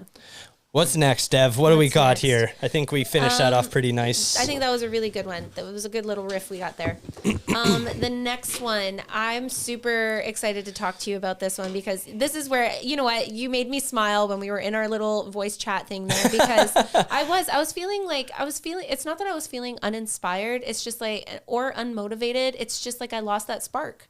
Yeah. Because there were certain things that I was just shutting myself off to on purpose because, you know, same thing. I was practicing my energy budget and whatnot, and I wasn't looking into things. And I actually, I let that flame in me go out a little bit because I just needed rest. Yeah. Right? But once I had that rest, this thing kept popping up. And a lot of it is symbolism for me. And I'm somebody who really pays attention to symbolism. Like if a hawk flies over me going a certain direction while I'm thinking of a certain thing, it's a sign. Yeah. While, or if I'm seeing number synchronicities while I'm thinking of certain things, it's a sign. Those are answers. Google that shit if that ever happens to you. Do it. You'll get answers in unexpected ways than you ever imagine. Or seeing certain animals while you've got something on your mind. Fucking Google that shit. PSA, anytime I see anything like that happen, I always message Devin. I don't Google it. I just message Devin. I'm like, Devin, what does this mean? And then I Google it for you. Yeah, that pretty much is how it goes. So like, it's okay. You know what? I'm your fact checker. You're my fact checker. We just have different areas of expertise. Let's go. High fives. Yeah. Okay. So back onto my symbolism. Something that had been like on my mind a lot is like where I stand in my community, where I stand as an Indigenous person. What am I contributing contributing to society as a modern Indigenous woman. Right. And somebody with like a pretty decent platform and with a voice, and somebody who I really try my best to find ways to articulate things to people where it's not offensive, where it's soft, where it's kind, or just straight up fucking blunt. I am somebody who I realize I am always in a gray area. Because, and this is what really triggered this in me, is I was out feeding my horses, and I had noticed that this hawk family that hasn't been around since the fires, they had come back. Okay, yeah. And I've been seeing them more and more frequently. And it was pretty amazing, because as I was walking out to feed my horses, this hawk like flew over my property. And I was like, oh, hey, buddy, like, good to see you. And I always talk to the animals. I talk to everybody. I talk to all the animals. And I was talking to the hawk, and I walk up to my hay shed, and I look down, and there is a perfect hawk feather, little gray feather, like a butt feather or something. Left me his butt feather. But there was this perfect, like, floofy gray feather, and I knew it was from a hawk sitting on my haystack. And I picked it up, and I was like, a gray feather. And then I Googled it. Yeah. And it's like, you know, being that person who's in between. And this is where this all came into me. And I think I'm just going to read it, because that was really from my heart. Like, I was writing this to the point where my hand hurt after. I have arthritis. So like writing things like really hurts me. So this is where I was really doing a lot of soul searching for myself. Like, who am I as an Indigenous person? Like, people think I'm a fucking hypocrite because my family is involved in the logging industry, but yet here I am like, oh, save the trees, save the earth. And like I've had people straight up make fun of me for that and like try and call me out on it. And I'm like, no, like, you can't tell me, I didn't choose that life. You can't put that on me. You can't put your opinion of me on me. Only I know me. You can't do that. And right. It's true facts. Mm-hmm. So anyways, it's stuff like that always gets my gears turning about who I am, who is Devin. And for me, it was like that answer just clearly came to me, and it's something I've always known deep down in me, but it was what actually made me feel okay about it. Yeah. Is that I'm somebody who's in the gray area. So I want to read this really quick to everybody here. Yes. And I hope this resonates with somebody. So I said, to my Indigenous family and friends, gray area. The hatred in our hearts will be our demise. The gates will open. We will be strong. We will be stronger when we heal that brokenness inside. I had a gray hawk feather appear in front of me. I believe in symbols from spirit, and this feather's meaning was being somebody who helps to heal what is needing to be mended. I am not seeing black or white. I see gray. I see both sides. I'm not riding the fence. I am the fence. Yeah. I'm not riding the fence. I am the fence. I love that. The fence of peace that separates all of you from tearing each other apart. Until genuine sympathies are shown from the government, I see no reconciliation. Don't talk about it, be about it. When it comes to the government actually giving a damn about Indigenous people and fully restoring back what was ripped away from us, there will be no reconciliation. So do your part. Wow. And this is where people like us, like who are in the gray area all the time, I don't need to be an aggressive person to make a statement. I don't need to be somebody who sits completely on the sidelines and keeps the peace 100%. Nope. I can be right fucking smack dab in the middle of you guys. Absolutely. Devin, that was beautiful. Thank you. Very, very well said. I cried a little when I wrote that. Hey, that's passion. That's like, that's from the heart, obviously. Yeah. Right? And okay. That, like, there's so many points to go off of there, and all great. Should I just do another mic drop again? Like, mic drop. Can we get that sound made up there, Jay? Can we get like a mic drop sound one day? Oh yeah, sure. Right on. You know what? All right, let's talk about the gray area first. Mm-hmm. Let's dive into reconciliation after. Okay. And let's talk about those who ride or die. Fuck yeah. Okay. So the gray area is, now I have a question. I actually have a question for you first. Okay. Do you think that because we are white passing Indigenous people, do you think that we are more prone to sit in a gray area, or we're more like, I don't want to say designed, but we're more, we're kind of pushed. We were created for a purpose. Yeah. There it is. 100%. See, intellectual talk right there. Yes. Yeah. I have this thing called telepathy. Do you? I actually do. Oh, that's terrifying. It really is. I freak people out with it. Have you ever have I done that? Have you done telepathy? We do it all the time, actually. I remember in the last video or in the last voice chat that we had, I was like, dude, I swear you heard me. Because I do that sometimes where I'm like, I need to tell Cody, and then I'll like think about it, and then all of a sudden I hear from you. And people do that all the time where they're like thinking about somebody, and all of a sudden that person will call them, or they'll get a message from them. Whoa. Y'all, these are things that we were actually, okay, so just side note. Sidebar. Side note. We are all born with psychic senses. The modern world that we were brought up in has numbed us of those senses. So that is why, like, when people say, I'm a psychic, I have gifts, I have that, it's like, no, bitch, we all have gifts. It's not even a gift. It's like, we are all born with these things. It's just some people learned how to turn that shit all the way up. Okay. I'm picking up what you're laying down. Yeah. So it is a thing. Like, you know, we mentally communicate, and that's part of the horse medicine workshop that I'm going to be doing, actually, because I was told by another psychic, she's like, you have really intense telepathy. And it's like, I know. It's crazy. And it used to I used to struggle with it a lot, because that's why I used to get anxiety in front of people. Yeah. Because I'd be like, I can fucking hear you all, and I don't want to be here now. And I would leave. Or I would be the awkward kid sitting in the corner because I'm like, I'm hearing voices. Right. Hey, I mean, great, you know, it's cliche, but great power comes great responsibility. Thank you. I do feel like Spider-Man sometimes. Heck yeah, as you should. I love that you got that reference. What's that? I said, I love that, Devin, you got that reference. Who does not love Spider-Man? I actually really love Venom, though. Yeah. Venom's my jam. Yeah, that... I could go out and eat some human heads. Oh, Carnage. You like Carnage, Jay. I thought... No, it was Venom as well. It was Venom. Okay, Venom's yeah. badass. I love Venom. All right, go. Before we get off the rails here, let's go back. So gray areas. Yes. So as white passing Indigenous people... What do you think? Do you think that we were 100% designed to be that buffer, to be the gray area, to be that fence where we are, it's not, and this is the thing too, is like, I've been called out from people like, well, you're riding the fence. It's like, no, I'm not riding the fence. And then you own that power. I am the fucking fence, because without me, bitch, you would be like ripping those other people's throat out without actually hearing them out, and vice versa. Yep. So that's how I see it. That's how I've always seen it. I'm with you. It's crazy that you and I think the same way. I don't have the, it's been a struggle. It's something that was really hard to deal with young. Yeah.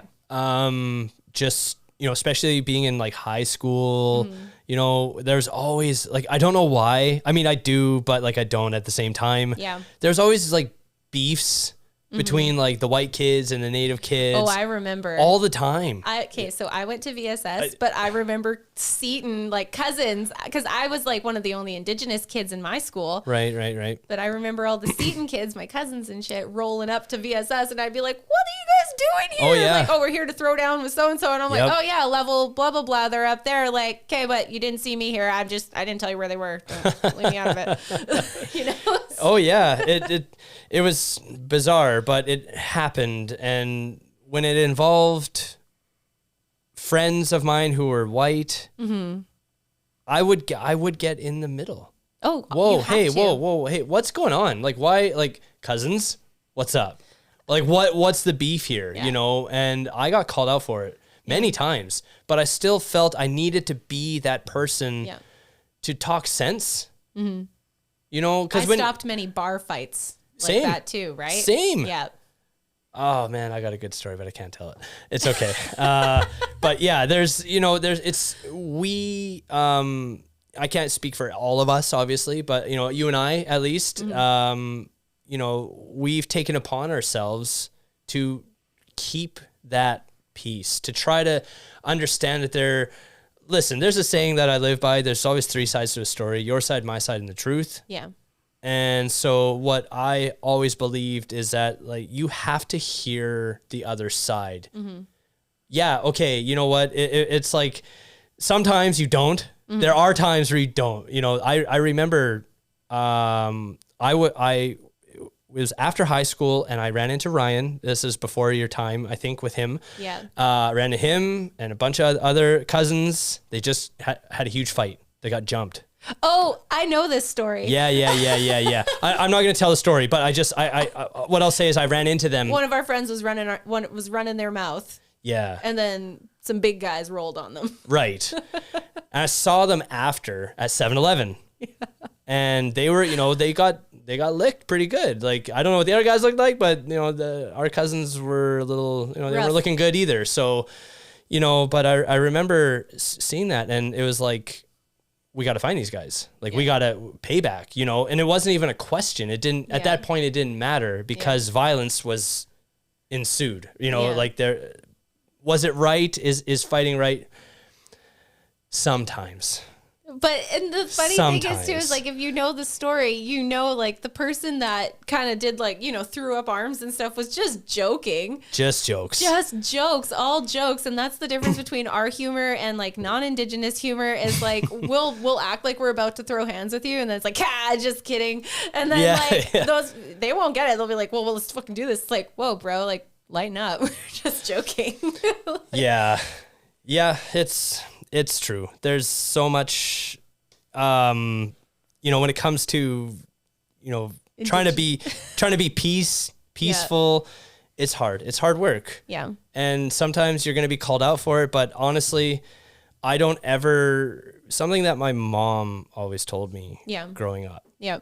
She's like, I want you to understand something as you grow because there was, what happened? There was something that came on in the news, and I got pretty fired up about it. It involved us as Indigenous people. I got really fired up about it, and there was going to be a protest. Yeah. And I was like, I'm going. I was like 16 or 17. I'm like, I'm going. Yeah. And my mom's like, well, what's up? What's going on? What are you talking about? And I honestly, I cannot remember what it was that was being protested. But anyway, she pulled me aside, and she's like, listen, you do what you think is right, and you fight with that fire in your heart because I believe it's true. Mm-hmm. You fight good fights. Mm-hmm. But always remember at the end of the day that while you are Indigenous, you are also white. Mm-hmm. So just be cautious of that. Yeah. And she didn't explain it any more than that. And at the time I was like, whatever, Mom, like, I'm going, like, it's fine. It doesn't matter. Yeah. But what she meant is that if being mixed blood, being someone who is white and Indigenous, you can't really just take one side. No. You can't. It's I try to like explain that to people all the time. Like if you have one half of your family that's straight Indigenous and then you have the other half of your family that's not, and then you're constantly talking shit about white man without even remembering the other half of your family. It's, it is unfair because it's unfair to your family who are not like that. Yeah. And they do take your side and they understand where you're coming from. But at the same time too, and it's like, how like as Indigenous people, we don't like to be stereotyped. And this is where I know people will say like white fragility comes in, but like white people also don't like to be stereotyped. No. So, and the thing is, it's like, it's so sensitive and like white fragility is a thing, you guys, like, and I'm not even kidding you. Like how many times I've made like simple, like statements about things and it pressed these buttons and I'm like, okay, the fact that you are so emotional over that, but you can't understand what I'm saying right now is part of the problem. Yeah. It's pretty funny. It's so funny. And like, anytime somebody tries to spit those kind of facts at me, I just, it's like a boomerang. It's like, well, I got 10 more to back up what I just said. Yeah. So, but it's like you can't ride the fence. You have to be the fence. Yes. You have to talk to both sides. And then maybe as somebody in the gray area, you help to find some resolution. You help to find something that both sides could agree on. Yeah. This is why we need more Indigenous people in politics. Let's get you fired up on that one. Are you ready? Yeah. So, reconciliation, big word. Government likes to throw it around a lot. Oh yeah. And so does the universities we go to and the hospitals that people work in and the lawyer offices, TELUS, Bell, big corporations, everyone's throwing the reconciliation word out there. You know, posting our artwork is not enough. No. And also, seriously, like Loblaws and all the other big commercial businesses out there who use the exact same like native song over and over again for their commercials. Seriously, there's more songs out there. Shout out to Hallucination. It's a good song, but come on. Diversity, just a little. We have a lot of amazing Indigenous artists out there with amazing songs that would be just as great as your theme song, as your commercial song. Yeah. It really would. So, you know, when we talk about reconciliation and everyone has statements about reconciliation, everyone has ideas of reconciliation, how they're going to do it, but you don't see it done. Yeah. And so I'm gonna go a little bit everywhere. So just try to stay with me here. Oh, you know I can keep up. Okay, all right. So when we talk about reconciliation, I'm gonna say something that I think is near and dear to my heart, and it might rub people the wrong way, but this is truly, truly how I feel. We will never see true reconciliation in our lifetime, unfortunately. And the reason I say that is because the expectations of that we have set of what we want back as Indigenous people across Canada, the federal government will never, ever, ever give that back. Ever. Mm-hmm.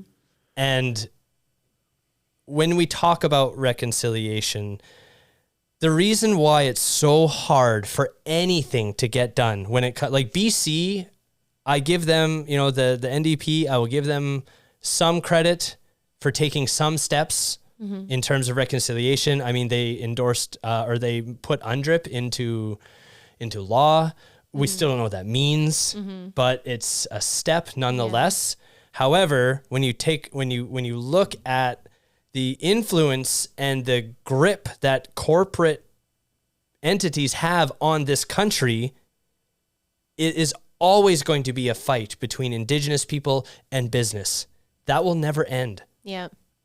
Until there is a new precedent set. Yeah. So as we talked on the podcast before, the Delgamuukw case, landmark case. That is what solidified and recognized and affirmed that Indigenous rights are hereby recognized and affirmed, meaning that they acknowledge that we were here and we have rights to the land for fishing and hunting and living and traditional stewardship. Yeah. They acknowledge that in Section 35 of the Constitution.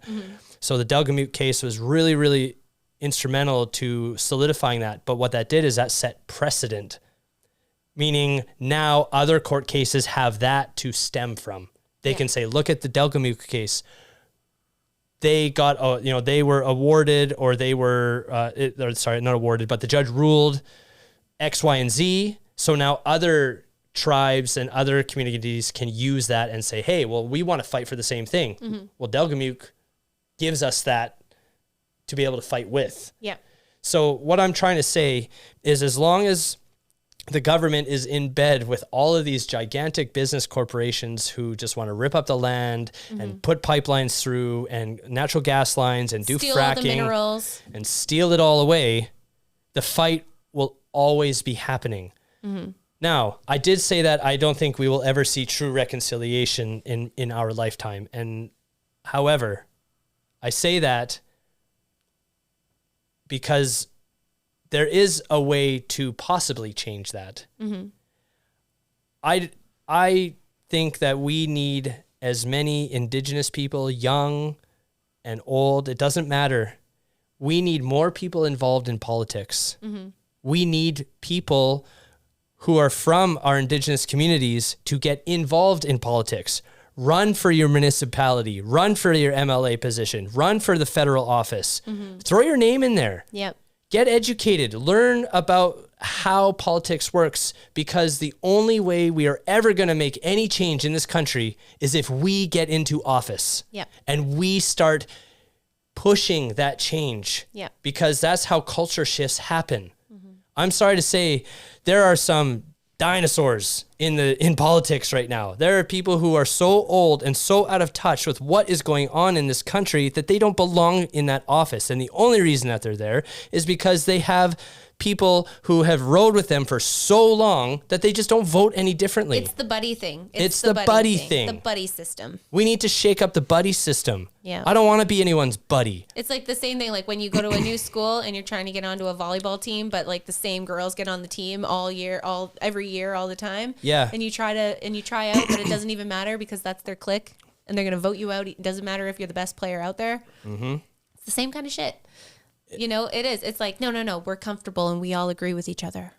Oh, no, change is bad. Yes. Change is bad. And that's just Change it. hurts, but sometimes for the better.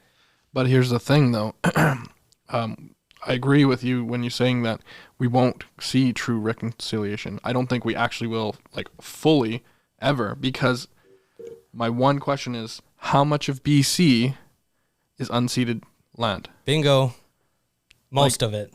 Pretty much all of Vancouver area. Yep. You think the people there, are going to give up their land? The richest city in Canada? Right? No. And sorry, just real quick, but you're right. People aren't just gonna keep lining their pockets. People aren't gonna like up and just leave. Hey, you know what? Sorry guys. Hey, this is our bad. They know they got Canada on a really good deal. They know they got the whole world at a really good price. Yep. They're only gonna give it back to us for quadruple the price. We in BC have a very different dynamic from the rest of Canada in the fact that because we are so far out west and it took so long for the colonizers to get across, that we actually, as Indigenous people, were able to, in some way, protect our land to an extent. Yep. Meaning, like, it wasn't totally taken over, and they didn't take over us as Indigenous communities went. We refused to cede our lands, right? They're unceded. Yeah. So, that is the one thing that protects us. And the other thing that you and I were talking about was how we need a lot of people to understand that while non-Indigenous people look at us and think that these are our problems, when it comes to land development, when it comes to polluting the water, when it comes to polluting the airways, when it comes to digging for oil, when it comes to developing anything. High cost of living. Yes. All of that shit. A lot of people look at us like that's they're doing it to your land. Well, that's your problem. You deal with it. No, it is all of our problem. You are all going to suffer if you keep with these fucking horrendous actions. Yes, exactly. This is our problem. It's not just us as Indigenous people. It is everyone who lives here's problem. And when more people understand that, that's where change can start coming from too. Mm-hmm. And, there's a post I saw, I can't remember where I saw it, but there's a post where someone was calling out the Fairy Creek protesters. Yeah. And they're saying, why is it that white people can go and protest for the forest and the trees, but they won't come and protest with us? They won't come and protest and put it on the line like we do as Indigenous people. Mm-hmm. And it's, I think there's a many different ways you can look at that, but simply put, forestry demonstrations have been happening forever. That's not new. That's not a new concept. No. People have been trying to protect forests forever. Mm-hmm. But when it comes to Indigenous land rights and Indigenous issues that are going on, a lot of non-Native people don't know. They just simply don't know. Well, and then a lot of it too is a safety concern. Like the reasons why I don't. Yeah. Well, as a mother, like I see people dragging their kids to these things, and I'm like, holy crap! What happens if you guys witness a drive-by? Like, what if you get those real extremists coming around, really pushing it? That's my fear, and I've had visions of that actually, and it scares me, and that's why I don't attend these things unless I have somebody to watch my children. For sure, I don't bring my kids. When they drive and when through I the crowd? when I tell, Yeah. well, that's just the fucking thing is like, I've told other protesters this, and I said, you guys need to think more about your safety. Stop announcing where you're going to be. Stop doing this, stop doing that. And if you do, you go request a police presence and you request some safety.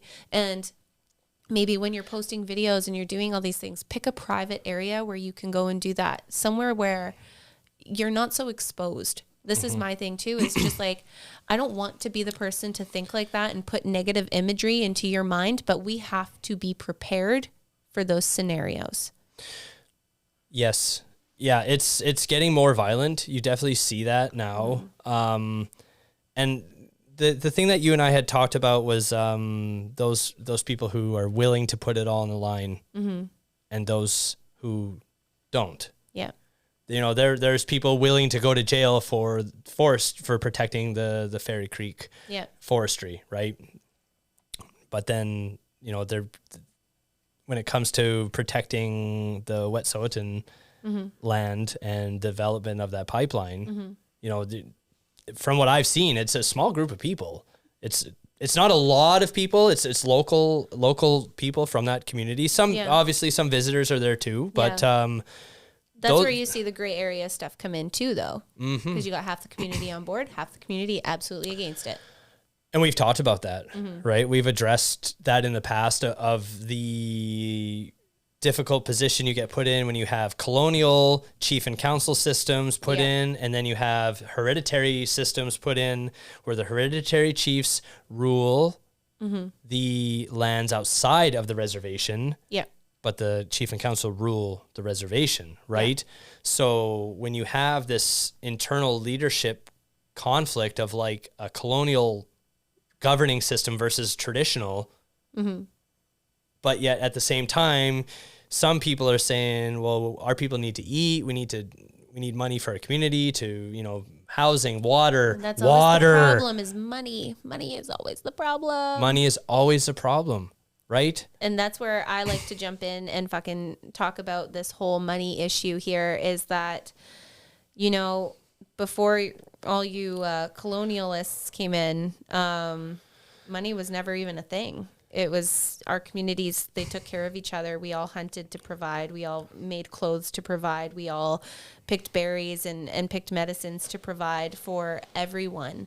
And the fact that you guys so long ago never got to experience anything like that, and that's why they're so set in their colonial ways, is they've never experienced that. They don't know what community is. They don't know what love is for your community. They've never experienced that, and it's actually really sad. So that white fragility is, they cling to it because they're like, well, the government's got to take care of us, but fuck the government. It's like they're all so confused. They're all so confused, and I'm like, that's not right. But they can't understand that, like, no, Indigenous people, like, literally, we are fighting for the exact same thing that you want, but you are so blind to see that this is exactly what you've been praying for. This is where the change happens. This is where all the things start to change and the good things happen. The elite gets booted out and normal people can take over. Why don't you see that? I'm sorry, but it's not rocket science. No, I just like to throw it out there. We're almost at 2 hours. Oh, wow. Damn, for real? Yeah. Woo! We did good. We've been rolling. That's good. You know what? I just want to say, you know, I would like to announce that I am someone who has every intention of getting into politics.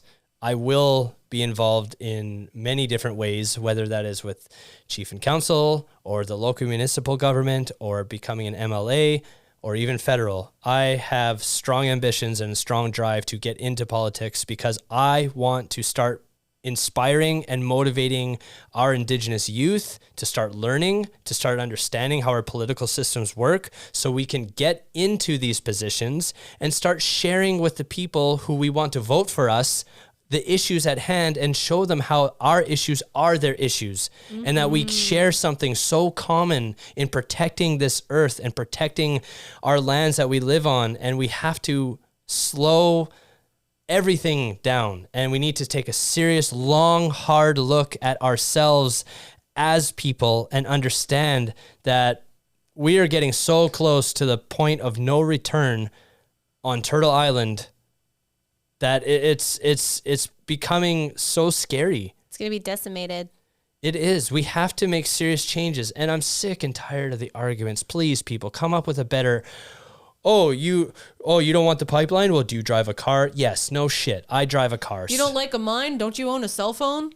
Right. I mean, while we live in this world with the objects that come from... extra luxury things. Yes. This luxurious life that we live. Yeah. We don't need this stuff. We need to separate. Separate from it. Stop. Don't worry about having a manicured lawn. Put a garden in. Grow vegetables, grow fruit. Do you know how satisfying it is to pull a carrot out of the ground with your bare hands that you grew and took care of, and then you eat that? Do you know the difference in taste between a fresh garden vegetable and some bullshit you get from the grocery store? Mm-hmm. Night and day. This is the thing, too. This is the thing. It's like, you know what? If we were ever able to move forward as humanity without money, with trust, with a good moral compass, with, and this is what I'm going to say, is like human Jesus in our time right now. I always say human Jesus is Keanu Reeves, somebody very selfless. I'm going back on Keanu. You guys don't make fun of me.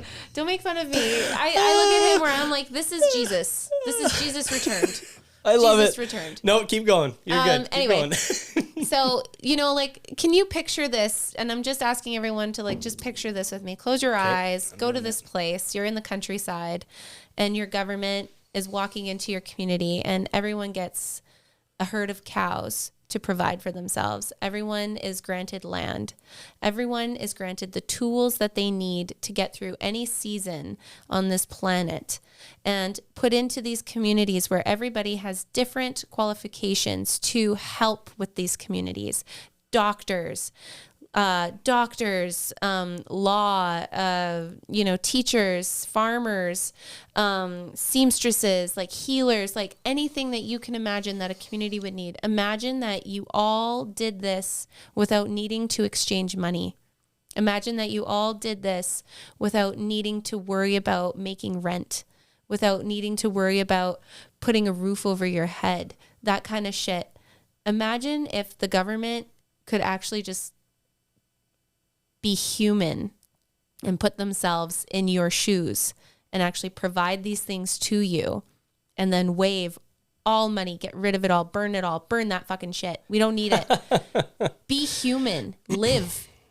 We don't need to be surviving. We need to be living. And we are not doing that right now. But can you all just go with me on that little trip to paradise and see where Indigenous people want you to be, just like how we once were? Damn. That's beautiful. Beautiful. That's a good way to finish. Huh? Yeah. Just visualize it, guys. That's all I'm asking. That's it. Wow. Okay. That was it. That's it. Let's call it. Thank you for tuning in with us for another episode. I hope that we've left you with some thoughts, some things to think about, and just thank you for always tuning in. Thank you for hanging out with us. Really appreciate it. One little shout out. Cody rocking his North Okanagan Apparel orange sweatshirt. Yes, ma'am. Specifically for standing in solidarity with our Indigenous brothers and sisters experiencing lots of grief right now. Yes. I did not wear orange because to be honest, last time I wore orange, I actually stole my 6-year-old daughter's t-shirt. I was shocked I could fit into it, but I did. I stole it and did some pictures for Orange Shirt Day. But I brought my scarf and I'm tying it to my mic, and I actually think I'm going to leave it here because I like that. I want to keep it here, and just as a nice reminder of where I stand as an Indigenous woman and what my message is and what I have to offer this world, and that I am standing in that power and I'm fucking owning it.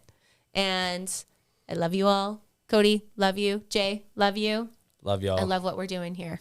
Absolutely. Tonight was awesome. Heck yeah. All right, everyone. White.